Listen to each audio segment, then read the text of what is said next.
প্রতিদিনের মতো আজকের সকালটাও শুরু হতে যাচ্ছে আমার এক গ্লাস ডিটক্স ওয়াটার দিয়ে।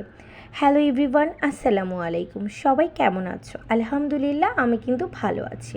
সকালবেলা আমার এক গ্লাস ডিটক্স ওয়াটার ছাড়া দিনটা শুরুই হতে চায় না। আর ঘুম থেকে উঠে আমি যেই কাজটা প্রথম করি সেটা হচ্ছে আমার রুমটাকে গুছানো। রুমটা গুছানোর মেইন কাজটাই হচ্ছে বিছানা গোছানো।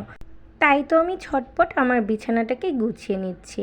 আর বিছানা গুছানোর পরে আমার প্রিয় গাছটাকেও পানি দেওয়ার জন্য চলে আসলাম।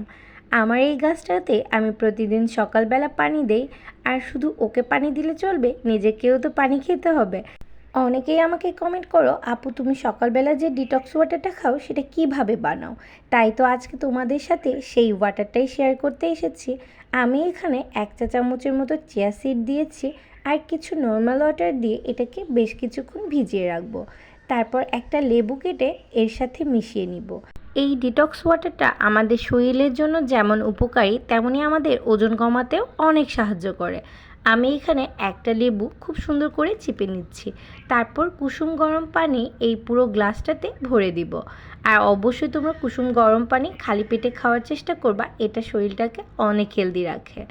তারপর এই তো সকালের নাস্তার জন্য ফুলকো ফুলকো রুটি তৈরি করে ফেললাম। আর শুধু ফুলকো রুটি হলে হয়, সঙ্গে ডিম ভাজি না হলে চলে, তাই তো ডিম ভাজি করে নিচ্ছি।